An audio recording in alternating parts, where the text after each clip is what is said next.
So, good evening. We had a little logistics problem again, so I'm starting late again. Seems to be a constant. But welcome to tonight's talk on Vayeitzei, but with the Meshch Chokhmah. People who relate to God. So there are two basic and opposite routes people could take to relate to the Creator. The first one, which I think is the one that comes to many people more naturally, is to think about the God who's personally involved, who splits the sea, who does miracles, wins wars in 6 days, and other such incredible things. And we think that when we see nature get broken, that truly proves that God's involved. Because, we see that there's a power stronger than nature. And that is one direction through which we can relate to God. The other way through which we can relate to God, as I said, is kind of the opposite. Science didn't really get started until there were some Greeks like Plato, Socrates, Plato, Aristotle, who got their heads together that there was this notion of a creator. That aside from being pagan, they knew that there was a central creative deity. And therefore everything came from one place and had to make sense. As long as the Greeks did not look beyond their gods to like a single creator, there was no way they could come up with the idea of a designer, that there was a plan, that the behavior of the universe should be predictable. Typically if there's lightning, that means that Zeus or Thor is throwing thunder, and there's no reason to come up with meteorology to explain the weather because it's just the mood of the gods. But once you have this notion that there's a creator, then you could come up with science. And in fact, the Rishonim were more comfortable with this way of relating to God.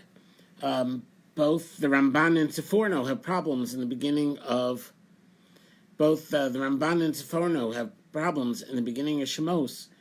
If God is perfect and therefore his creation is perfect, why does he ever have to intervene and meddle with things like miracles, right? The world should have been perfectly designed that no matter what human beings throw out there, the world runs exactly according to Hashem's plan.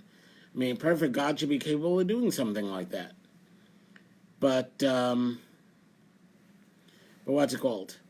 So they actually had a problem with the notion of miracles. We might think of miracles in terms of we might think of miracles in terms of what's it called? Of proof of God, but in a certain sense miracles are actually a problem in theology. And that's the way the Rishonim related to it. And I want to point out that these two ways of relating to God may underlie some psukim scattered throughout the Torah. One of them is in this week's parsha, and the pasuk of the Meshch Chokhmah we'll be looking at tonight. So there are two psukim in this week's parsha that relate to this idea. V'nei Hashem nitzav alav. So there Yaakov is. He's dreaming about the ladder, and Hashem is standing by him.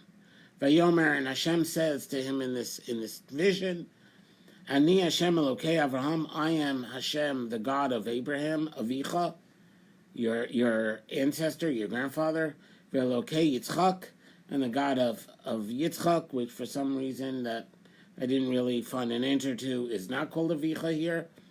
Ha'aretz asher ato yishochev aleh, this land that you are sleeping on, l'chat nena u'lazarecha. I will give it to you and to your descendants.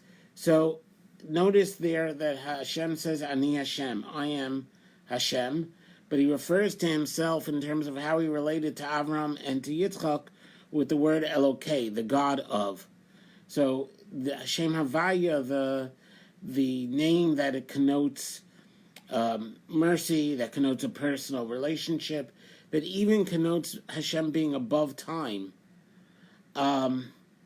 is the way Hashem introduces himself. But he points out that to Avram and to Yitzchak, the relationship was that of Elokei, of God in the more generic sense. And then at the end of the dream, Vayikatz Yaakov Mishnaso, Yaakov wakes up from his dream, from his sleep, Vayomer, and he says, Ochein yesh Hashem b'makom hazeh. I see there is, Hashem is in this place. And it's again, we have to pay attention to which name of God is being used in each sense. So we see here Hashem, the name of the God of mercy, who is also the God who is above time and creation. What's it called? That is, God's above time, but you're not. Is in this place. So this Hashem is in this place. Vanochi lo yadati. I had not known. So now let's look at the Meshch Chokhmah. Achein yesh Hashem b'makom hazeh vanochi lo yadati. Enyan mevor im pasuk. This idea is explained with another pasuk. Now we're going to Shmos. Hashem tells Moshe, Veira el Avraham El Yitzchak ve'el Yaakov. I showed myself to Avram, Yitzchak, and Yaakov, Bekel Shakai, as Kel Shakai, Ushmi Hashem lo nadati lahem. And my name Hashem, I did not let them know. The Ibn Ezra quotes a couple of people who say that Hashem only used the name Kel Shakai. He brings questions because of psukim like the one we opened it, where he actually says, Ani Hashem, I am Hashem. So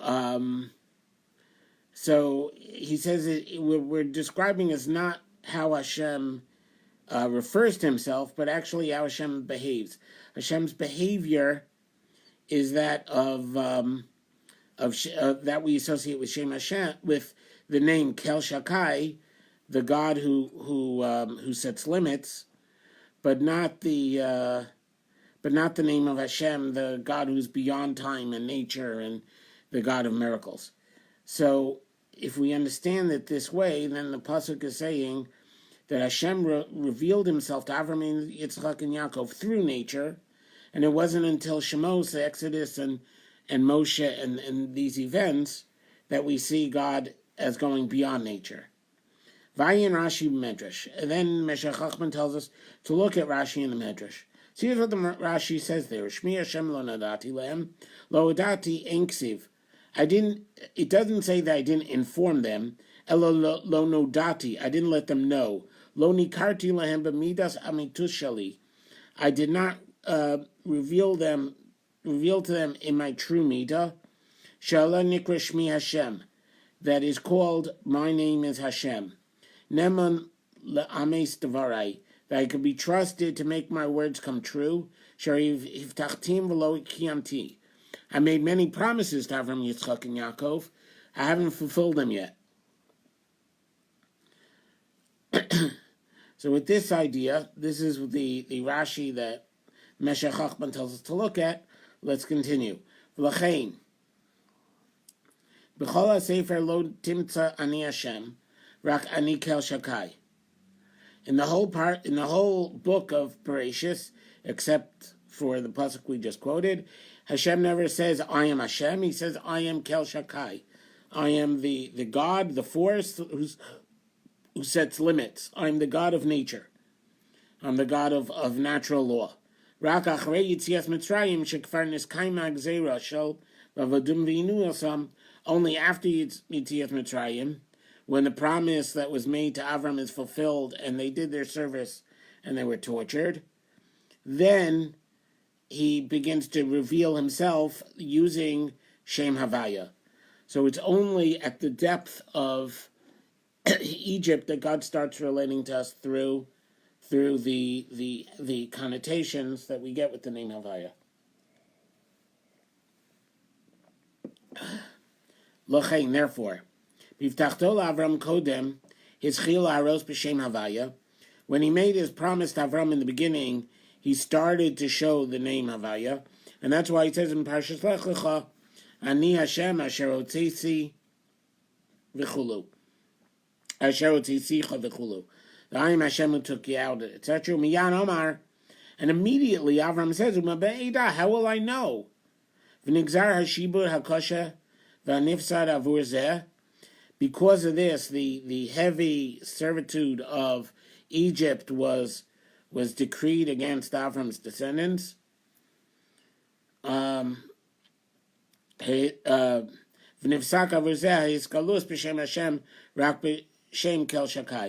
because of this, he wasn't able yet to relate to Hashem as Hashem. He was only able to relate as Kel Shakai. So Bamei Da is because when Hashem started to use the name Hashem, the name Havaya, Avram couldn't relate that way. Remember, Avram is the one who looked at the forces of nature and deduced that A, there must be a greater force, and B, that they were all organized by this greater force. And that's how he deduced God. He deduced Kel Shakai. He didn't deduce Shem Havaya. L'chein lamasar Avram liYitzchak rak Shem Shakai. Therefore, Avram only teaches Yitzchak the name Shakai. V'horehu darchei Hashem b'horas Shem Shakai. And he taught him the ways of Hashem as the ways of Shakai. And therefore, by Yitzchak, it also says, Ani Elokei Avram, I am the Elokei Yitzchak, v'lo kasiv, I am the God of Avram, v'lo kasiv Havaya. It doesn't say Hashem. V'chein v'yitein l'cha Elokim, when Yitzchak gives Yaakov the bracha, it said v'yitein l'cha Elokim, and so on. V'kel Shakai yivarechoscha. Again, what is the name of God that gives, that Yitzchak gives Yaakov a bracha with? Kel Shakai. Aval Yaakov Machazeh, here Yaakov in his vision, Amari love, it says to him, Ani Hashem Elokei Avraham Avicha, I am Hashem, the God of your ancestor Avraham.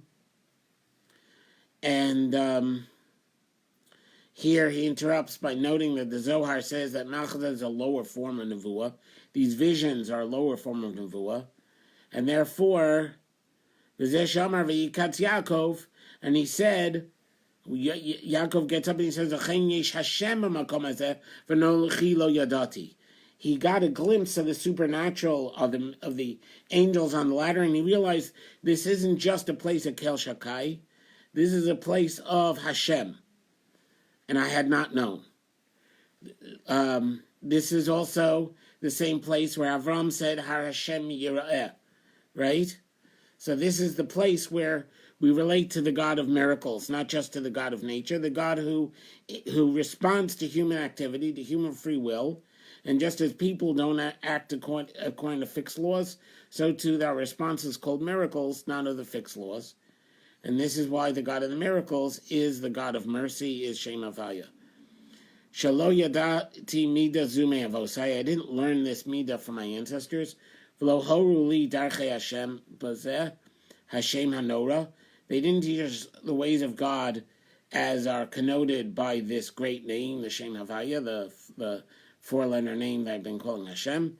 V'zeh biyur nachon. This is a correct explanation, v'dok.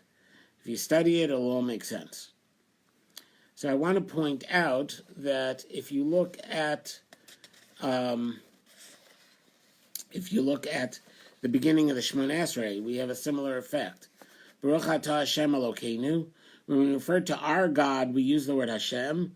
But then when we refer to the God of the Avos, it's Elokei Avosenu, Elokei Avram, Elokei Yitzchak, Elokei Yaakov, Hakel Agadol, Gibar Vanora, Kel Elyon. Right? There's no mention of Shem Havaya again.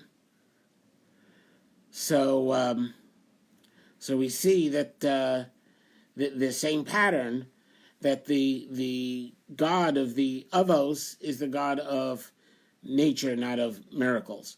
We have the same thing in Me'in Sheva, in the bracha, in the version of the bracha that was part of the Israeli Nusach, made it into the shortened bracha that we say after that we say after Shemona Esrei on Friday night. And there, Hakel Agadol Gibar Vanora Kel Elyon Kone Shamayim Va'aretz, the owner of the heaven and the earth. We don't even talk about Hashem as creator. We talk of Hashem as the possessor, maybe even as the buyer, maybe repairman from Takana, but we don't actually talk about maker. And again, I believe that this is because on the level of Avos, Ushmi Hashem lo natati lahem. But again, it is actually the Shem Hashem that shows greater wisdom, because it's the Shem Hashem that doesn't have to have exceptions to the rules that show that the rules were.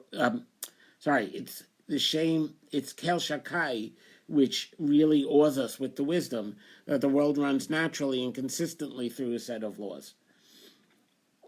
We also have at the end of Bereshis one last quote: "Vayomer Yaakov el Yosef." So this is the end of Bereshis. Yaakov says to Yosef, Kel Shakai Nira Elai Beluz. Notice Hashem called himself Ani Hashem, but what he perceived was Kel Shakai Nira Elai. Kel Shakai appeared to me, Beluz. And what does he end up calling Luz? He ends up calling Luz Beit El.